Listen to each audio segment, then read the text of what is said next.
మెడని నెమ్మదిగా ముందుకు వంచుతూ మన గల భాగాన్ని ఛాతి వరకు టచ్ చేయండి. నెమ్మదిగా ఇన్హేల్ చేస్తూ ఇన్హేల్ చేసాం, వదిలేసి నెమ్మదిగా ఛాతి వరకు తగ్గించి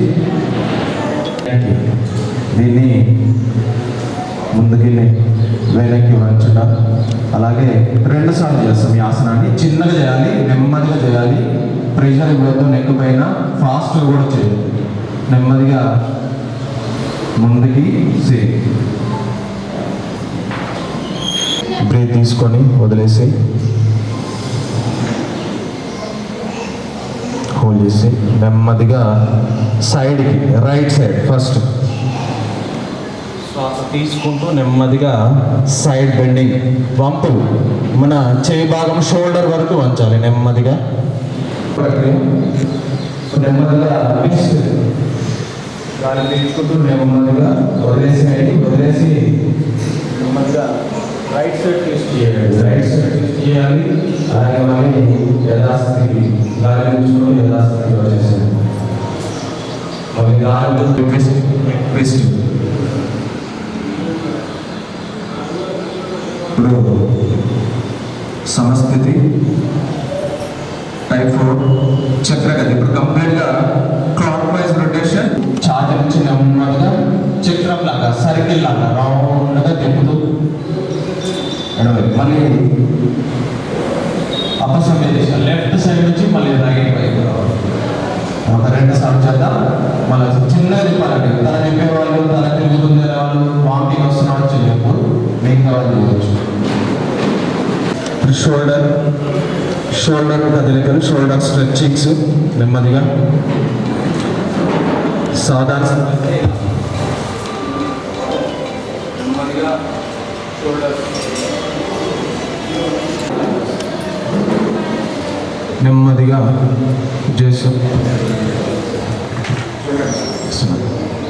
ట్విస్టింగ్ చేసేసి నెమ్మదిగా అలాగే మళ్ళీ తిరిగి యథాస్థితికి, సావధాన స్థితిలోకి వచ్చేసేయాలి. వదులుతూ గాలి పీల్చుకుంటూ నెమ్మదిగా పైకి, గాలి వదులుతూ నెమ్మదిగా కింది. ఫాస్ట్గా చేద్దామా సార్?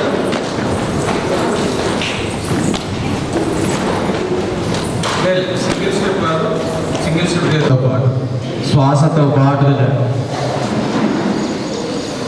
బ్యాక్ సైడ్ ఎవరు నిలబడకండి, వచ్చి చైర్లో కూర్చోండి. అక్కడ ప్లేస్ లేకపోతే ముందుకు రావచ్చు, ఇక్కడ ప్లేస్ ఉంది. 2 నెమ్మదిగా సైడ్ తగిలేంత వరకు, మీ ఎడమ చేయి కుడి భుజానికి తగిలేంత వరకు ట్విస్ట్ అవ్వండి. వెన్నుపూసను మాత్రమే సావధాన స్థితిలో ఉండి చేయాలి. అలాగే నెమ్మదిగా ఎడమ వైపు ఎడమ వైపు చూస్తే ఈ మోకాలను పట్టుకోవచ్చు, లేదు చేతులు ముందు పెట్టచ్చు. మీరు పడిపోతున్నారంటే మోకాలు పట్టుకొని కూడా చేయొచ్చు. అలాగే యాంటీ క్లాక్ వైజ్ అపసవ్య దిశ కంప్లీట్ వేళ్ళ పైనే బ్యాలెన్స్ ఆపాలి. లేవని వాళ్ళు ఎలా చేసినా పర్లేదు, బ్యాలెన్స్ ఆపని వాళ్ళు నెమ్మదిగా బ్రీత్ ఇన్ పైకి, అవుట్ బ్రీత్ అవుట్ చేస్తూ మళ్ళీ నెమ్మదిగా శ్వాసని వదులుతూ కిందికి. ఇంకోసారి. చాలా బాగా చేస్తున్నారు. అందరూ ఒకేసారి చేయాలి, అందరూ ఒకేసారి. 2 నమస్కారం.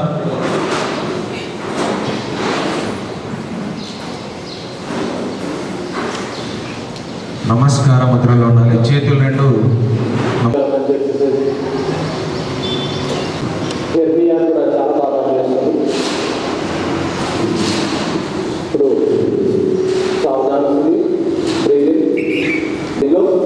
నెమ్మదిగా కుడి చేతిని కుడి కాలిని ప్లస్ నెమ్మదిగా బెండ్ అవుతూ ఇక్కడ యోగా సాధకులు యోగాచారాలు అందరూ చేస్తున్నారు. మీకు అనిపిస్తుంది చూస్తే చేతి ఇలా నిటారుగా బెండ్ అవుతుంది. చేతి మన చెవు దగ్గర చేతి కదులుతూ ఇలా సపోర్ట్ తీసుకోవాలి. స్ట్రైట్గా ఉండాలి. బెండ్ చేసి పడేది ఇలా చేతి ఇలా స్ట్రైట్గా ఉండాలి. త్రికోణం అంటే ఇక్కడ లవకోణం, ఇక్కడ లవకోణం, ఇక్కడ లవకోణం. ఇది త్రికోణం. అందుకోసం ఇది త్రికోణాసనం.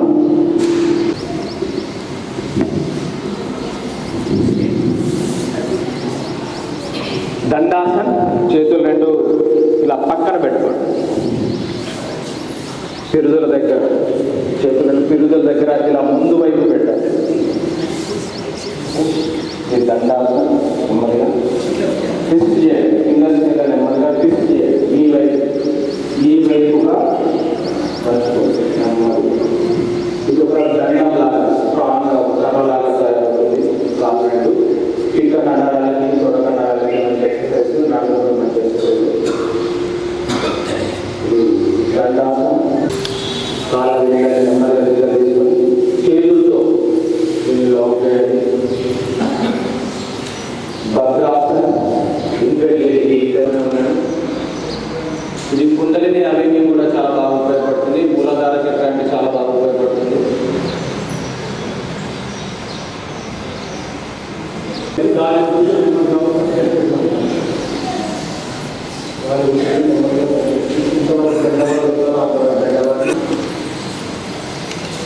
హృదయ చక్రం యాక్టివేట్ అవుతుంది. దీనివల్ల మణిపూర చక్రం యాక్టివేట్ అవుతుంది. అలాగే అర్థ ఉత్సాహం, ఇప్పుడు సంపూర్ణ ఉత్సాహం అలాగే ఉండండి. 2 చేతులు నెమ్మదిగా కాళ్ళ చూపు ఆధార రిలాక్స్ అవ్వండి నెమ్మదిగా. అదే వజ్రాసన భంగిమలో ఉండండి. నెమ్మదిగా ఇన్హేల్ చేస్తూ గాలి పీల్చుకుంటూ శశంగా నెమ్మదిగా గాలి వదులుతూ ముందుకి నేలని కష్టపడి మీ నుదురు నేలని తల్లేయాలి.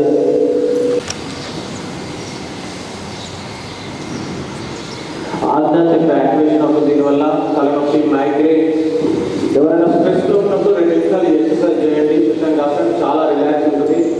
అండ్ మీలో ఉన్న కాస్మిక్ ఎనర్జీ కూడా అవేకింగ్ ఎనర్జీ కూడా మనకు దీనివల్ల మాతృ శక్తి కూడా చాలా బాగా శరీరంలో నిండుతుంది. ఉత్సాహం మండలాసనం. 2 కాళ్ళని కొద్దిగా ఎడమగా దాచండి. వజ్రాసనంని కొద్దిగా ఎడమగా దాచండి. ఎడమగా అంటే కొద్దిగా గ్యాప్గా సైడ్గా చాచండి.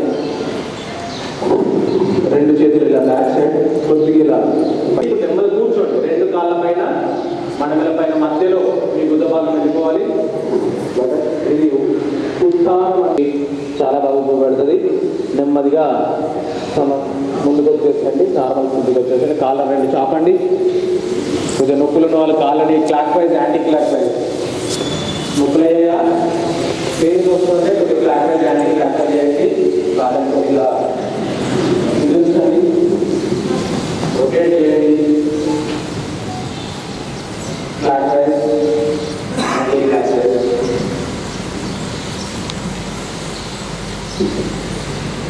కుడి కాలు ట్విస్ట్ చేయండి. కుడి కాలు ఏమో మొక్కల్లో చేయండి. కుడి చేయి వెనక వైపు సపోర్ట్ చేయండి. ఇలా ఎడమ చేతిని కుడి మోకాలు నుంచి నెమ్మదిగా ట్విస్ట్ చేస్తూ చూపు ఈ షోల్డర్ పాయింట్ చేస్తూ చేయి వేరేస్తారు. చూపు షోల్డర్ పాయింట్ చేస్తూ సపోర్ట్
శరీర బలవంతా మీ భుజాలపైన వేయండి.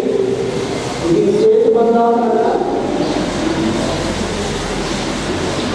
లేకపోతే వాళ్ళు రాష్ట్ర చేయండి. చేతి బంధాలు డైరెక్ట్ చాలా మంది మూలధనంతో యాక్టివేట్ అవుతుంది. దీనివల్ల విశుద్ధి యాక్టివేట్ అవుతుంది.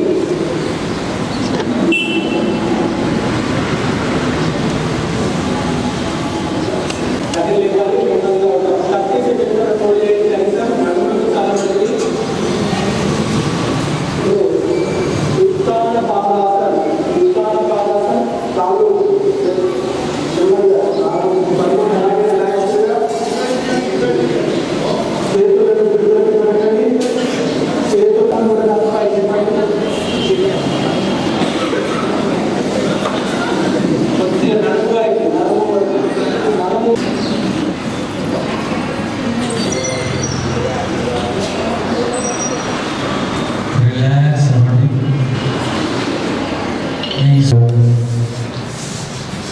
Liver infections, PCOD, strokes, renal infections, kidney failure కూడా చాలా బాగా ఇలాంటి వ్యాధులు కూడా చాలా బాగా పనిచేస్తుంది. కపాలభాతి నెమ్మదిగా శ్వాసని పొట్ట నుంచి బయటకు ఎక్సేల్ కొడతాం. ఒక ప్రెజర్తో కొడతాం.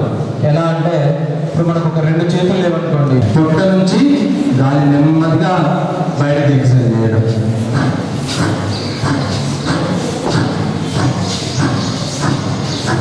ముక్కుతో పొట్ట నుంచి ఛాతి నుంచి ముక్కు ద్వారా బయటకి ఎక్సైల్ అవుతుంది. సెకండ్ ఒక చిన్నది చేయాలి. వెనుక నిండాలుగా పెట్టాలండి. ఎవరు పెట్టాలి? స్పైన్ నిండాలుగా అందరూ చేయాలి.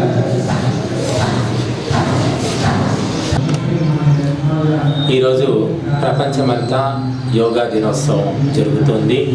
ఇది చాలా గొప్ప విషయం. యోగా భారతీయ పరంపర. మహర్షులు సామాన్య మానవుడు కూడా ఆయురారోగ్యాలు ఉచితంగా సంపాదించుకునే విధానాన్ని యోగా ద్వారా తెలియజేశారు. ఆ యోగా ఈనాడు ప్రపంచమంతా వ్యాపించింది. కాబట్టి ఆ యోగా ప్రతి ఒక్కరూ, బాలలు, పురుషులు, మహిళలు, వృద్ధులు ప్రతి ఒక్కరూ ఆచరించుకోవాలి. దానివల్ల మరి మానసిక శాంతి, శారీరక ఆరోగ్యము, ఆయుష్ అన్నీ కూడా పొందుతాయి. కాబట్టి ప్రపంచమంతా ఈ యోగాను గౌరవిస్తూ ఈ జూన్ 21ని ప్రపంచ యోగ దినోత్సవంగా జరుపుకుంటుంది. ఇది భారతీయ మహర్షులకు ప్రపంచం ఇచ్చినటువంటి గౌరవంగా మనం భావించవచ్చు. కాబట్టి భారతీయులు పాశ్చాత్య పోకడలను తగ్గించుకొని ఈ యోగా వైపు ఆకర్షితులై ప్రతిదినం ఆచరించుకుంటే ఎంతో లాభాన్ని పొందుతారు, మానసిక ఉల్లాసాన్ని పొందుతారు. కుటుంబంలో ఉన్న అనేక రకాలైన కలహాలు కూడా దూరమవుతాయి. ఈనాడు ప్రతి గ్రామంలో, ప్రతి వీధిలో ఇబ్బడి ముబ్బడిగా పెరుగుతున్నటువంటి డాక్టర్లు, క్లినిక్కులు, హాస్పిటళ్ళు, మందుల దుకాణాలు ఇవన్నీ కూడా తగ్గిపోతాయి, మూతపడతాయి. కాబట్టి మనము నిత్యము యోగను ఆచరించాలి. అందుకు ఉదాహరణగా ఒక గౌరవంగా ఈ ఒక్క రోజును మనం జరుపుకుంటున్నాము అంతే తప్ప ఈ ఒక్కరోజే జరుపుకొని ఆపేయమని కాదు. కాబట్టి మరి భారతీయులందరూ జాగృతమై మరి ప్రపంచానికి ఇంకా గొప్ప మార్గదర్శకత్వాన్ని అందిస్తారని, భారతదేశాన్ని జగద్గురువుగా నిలబెడతారని ఆశిస్తాను. ఓం శాంతి. మనిషి మోక్షాన్ని పొందాలన్నా, స్వర్గాన్ని పొందాలన్నా, ఈ భూలోకాన్ని సుఖశాంతులతో ఉంచుకోవాలన్నా మనస్సు ప్రధానమైనటువంటిది. ఆ మనస్సు గురించి తెలియజేసేది, ఆ మనస్సును శుద్ధి చేసేది యోగా. ఇది మహర్షులు మనకు అందించినటువంటి బ్రహ్మాస్త్రము. ఆ యోగ విద్య, యోగ పరంపర భారతదేశంలో కొన్ని లక్షల ఏళ్లుగా వస్తుంది. కాబట్టి పతంజలి మహర్షి అందించినటువంటి ఈ యోగాన్ని ప్రపంచమంతా గుర్తించింది. ప్రపంచమంతా దాన్ని గౌరవిస్తూ ఈ జూన్ 21ని యోగ దినోత్సవంగా జరుపుకుంటుంది. కాబట్టి ముఖ్యంగా యువకులు, యువతులు, బాలలు, విద్యార్థులు విద్యార్థులు ఈనాడు శారీరక వ్యాయామానికి దూరంగా ఉంటున్నారు. కేవలం పుస్తకాల పురుగుల్లాగా చదువులో మునిగిపోయి అనేక రకాల అనారోగ్యాలను కొని తెచ్చుకుంటున్నారు. కాబట్టి వారందరూ కూడా సరళమైనటువంటి సులభమైనటువంటి ఈ యోగా పద్ధతిని అనుసరించి ఆయురారోగ్యాలను కాపాడుకొని భావి భారత పౌరులుగా మరి సగౌరవంగా నిలబడతారని, అలాగే భారతదేశాన్ని జగద్గురువుగా నిలబెడతారని మనం ఆశిద్దాము. అందరికీ యోగా దినోత్సవ శుభాకాంక్షలు. భారత్ మాతా కీ వందే. హలో అన్న, హలో గిటు హలో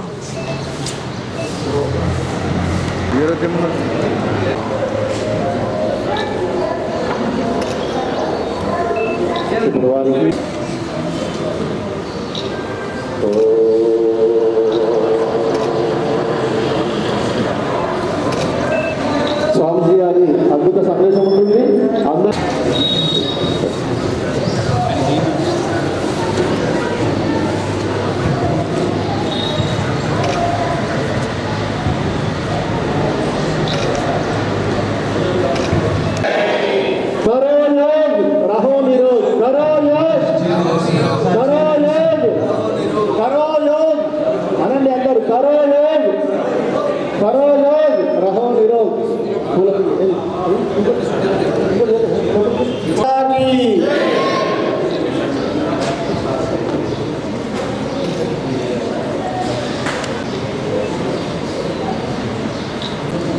స్వామిజీ సందేశం ఉంటుంది.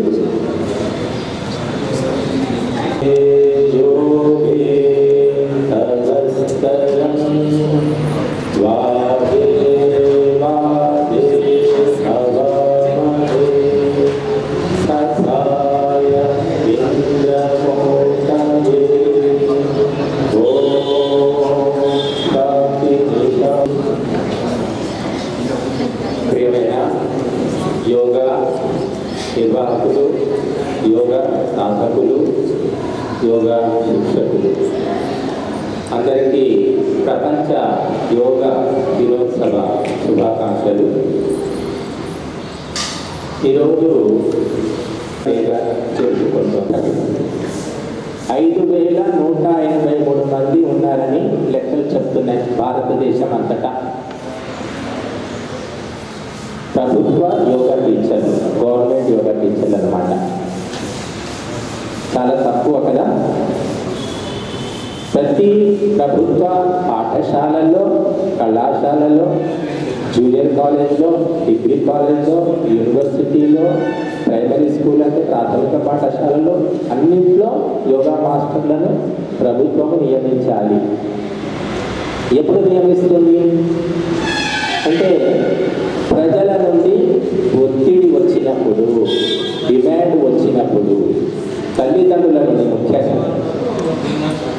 ఈనాడు నేను ఇక్కడ పిల్లలు కొంతమంది స్టూడెంట్ నేను చూస్తున్నాను. సామాన్యంగా యోగా క్లాసెస్ ప్రతిరోజు 5 నుంచి 6 వరకు చాలా చోట్ల జరుగుతూ ఉంటాయి. కానీ అక్కడ ఎవరు స్టూడెంట్లు కనిపించరు. అంతా 50-40 దాటిన వాళ్ళు కనిపిస్తూ ఉంటారు. యోగా మాస్టర్లు ప్రభుత్వం నియమించాలి అని ప్రజలు ఒత్తిడి తీసుకురావాలి. అప్పుడే మన దేశము జగద్గురువుగా మారే అవకాశం లభిస్తుంది. కాళ్ళు చేతులు తిప్పేయడం కాదు. యోగా అనేది ముఖ్యంగా చిత్తాన్ని, మనస్సును శుద్ధి చేసుకోవడం ప్రధానమది. శరీరం అనేది గౌణం, సెకండరీ అంటాం. మనస్సు కేంద్ర ప్రభుత్వం అయితే శరీరము, అంగాలు రాష్ట్ర ప్రభుత్వం. కనుక మనస్సును శుద్ధి చేసుకోవడానికి ఈ శరీరాన్ని ఒక సాధనంగా వాడుకోవడం స్పష్టంగా మనకు మహర్షి పతంజలి తెలియజేశాడు. ఈనాడు ప్రపంచంలో జరుగుతున్న అన్యాయాలు, అక్రమాలు, అధర్మాలు, నేరాలు, ఘోరాలు, పాపాలు వీటన్నిటికీ కారణము మనస్సు. ఏ మనస్సు? అశుద్ధమైన, మలినమైన మనస్సు. మనస్సును శుద్ధి చేసుకోవడానికే యోగాన్ని మనకు మహర్షులు అందించారు. యోగ చిత్తవృత్తి నిరోధ అని పతంజలి మొదటి సూత్రంలో తెలియజేశాడు. చిత్తవృత్తులను ఆపివేయడము.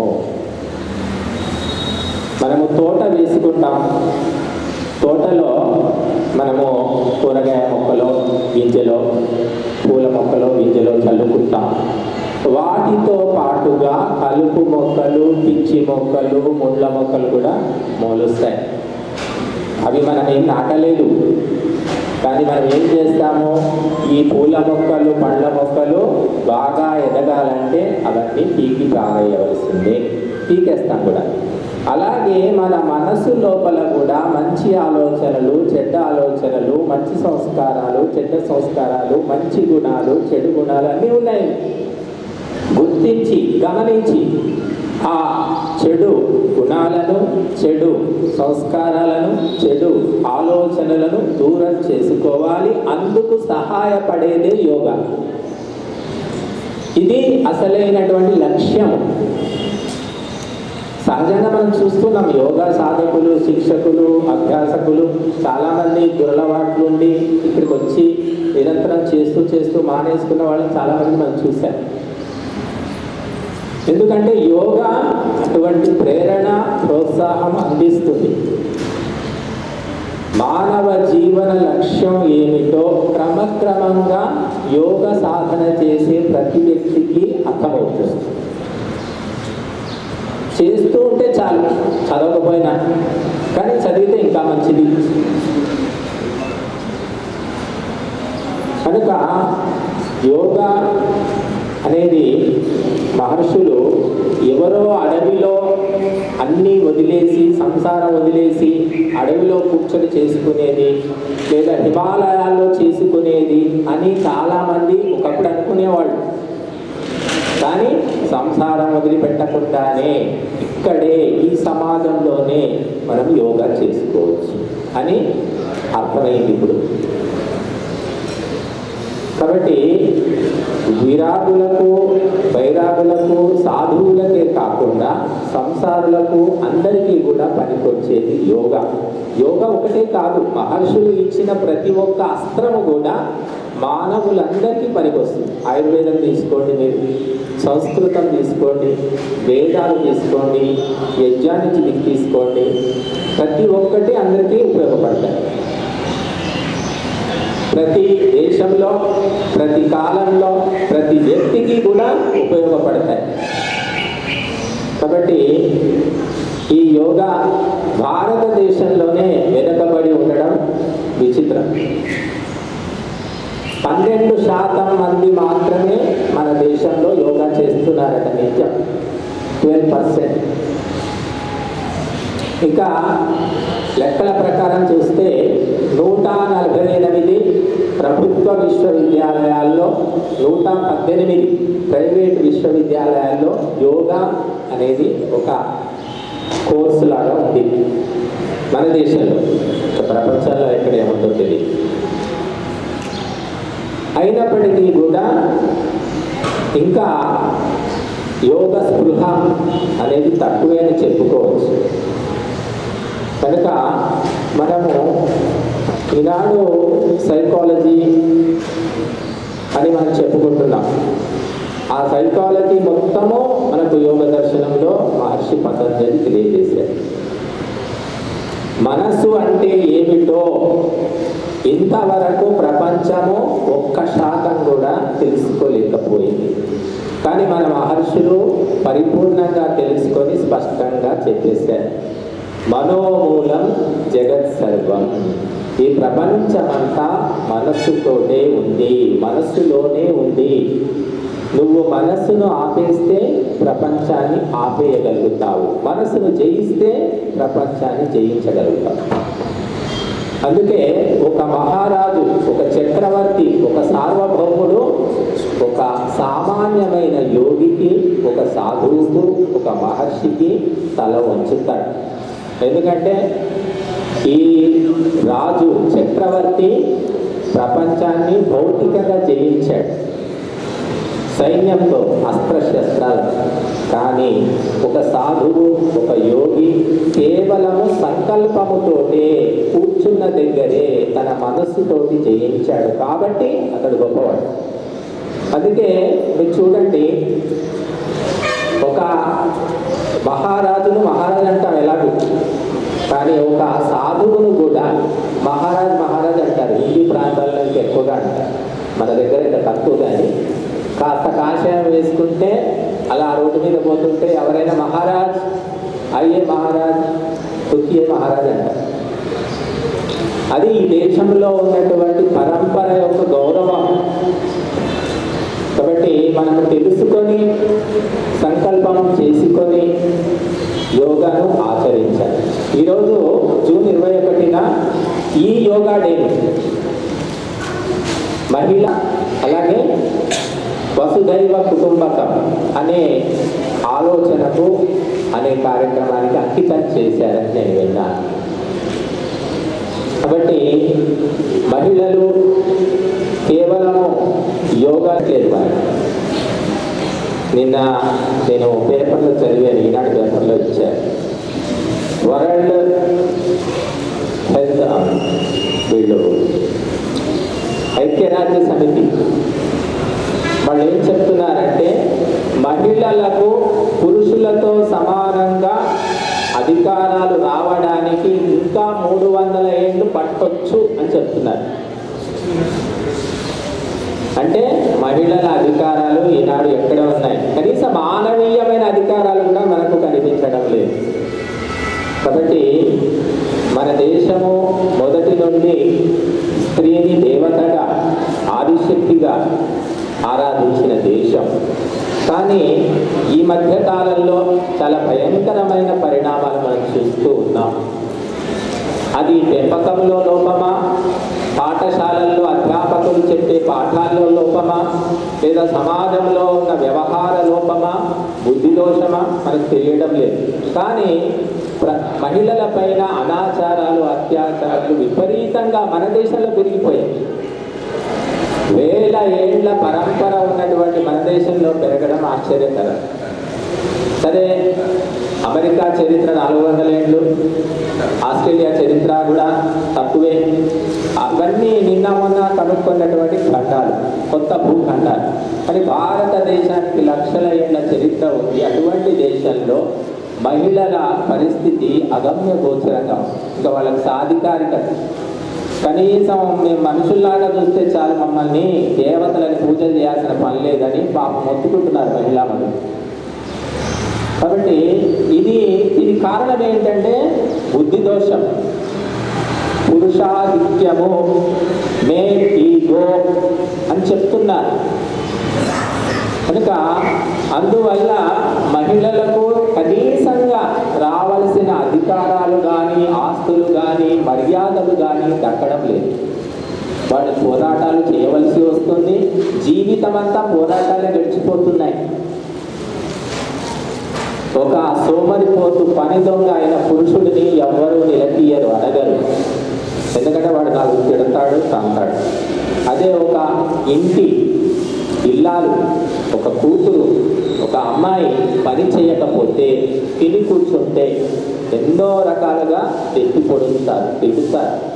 భేదము, లింగ విభేదం అనేది మనం ప్రతి చోట చూస్తాం. అందుకే మహిళా సాధికారిత, మహిళలకు పురుషుల కంటే ఎక్కువ గౌరవం ఇస్తున్నాము, మాటల్లో ఇస్తున్నాం ఇప్పుడు. కానీ చేతల్లో చూస్తే వాళ్ళ పరిస్థితి అగమే వచ్చింది. కొంతమంది మహిళలు తెలివిపోయిన వాళ్ళు ఈనాడు ఉన్నారు, లేదని కాదు. పాశ్చాత్య పోకడలు పోతున్న మహిళలు కూడా కనపడుతున్నారు. మనకు ఏ రకమైన అధికారం పోతున్నారు. కాబట్టి ఈ యోగా డే సందర్భంగా ఆ మహిళా సాధికారతను మనము ఏర్పరచుకోవాలి. మహిళా సాధికారిత అంటే విచ్చలవిడితనం కాదండి, గుర్తుపెట్టుకోండి. ఎంత చదువుకున్నా, ఎన్ని పదవులు అధిష్ఠించినా మహిళలకు ఉండే పరిమితులు మహిళలకు ఉన్నాయి. అలాగే పురుషులకు ఉండే పరిమితులు కూడా పురుషులకు ఉన్నాయి.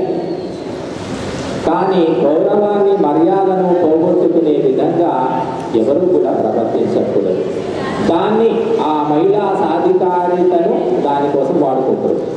ఇదొకటి మన సుధైవ కుటుంబకం. అందుకు ఈ యోగా డేను కూడా మనం జరుపుకుంటున్నాం. అసలు ప్రపంచంలో మొట్టమొదలు చెప్పింది ఈనాటికి చెప్తున్నది మనమే. సర్వే జనాః సుఖినో భవంతు లోకాః సమస్తాః సుఖినో భవంతు. ఇది ఎవరు చెప్తున్నారు? ప్రపంచం అంటే మనకు తెలియదు, ఎన్ని లోకాలు ఉన్నాయో తెలియదు, ఎన్ని ప్రాణులు ఉన్నాయో తెలియదు, అయినా మనం చెప్తున్నాం ఈ మాటలు. ప్రపంచమంతా ఒకటే కుటుంబము. ప్రతి జీవికి బ్రతికే హక్కు ఉంది, ప్రతి మానవుడికి బ్రతికే హక్కు ఉంది, ప్రతి బలహీనుడికి బ్రతికే హక్కు ఉంది. ప్రతి ఒక్కరిని గుర్తించాలి, గౌరవించాలి, ప్రోత్సహించాలి అని మన మహర్షులు శాస్త్రాలలో ఉపదేశాలలో తెలియజేశారు. ఇది కొత్తదేం కాదు. ఇప్పుడు గ్లోబలైజేషన్ అంటున్నారు. ఈ గ్లోబలైజేషన్ దేనికోసం వచ్చింది? మొత్తము ప్రపంచాన్ని దోచుకు తినడానికి గ్లోబలైజేషన్. కానీ మన వసుధైవ కుటుంబకం దేనికోసము? ప్రపంచ శాంతి కోసము, ప్రతి ప్రాణిని రక్షించడం కోసము, ఈ భూలోకాన్ని స్వర్గం చేయడం కోసం.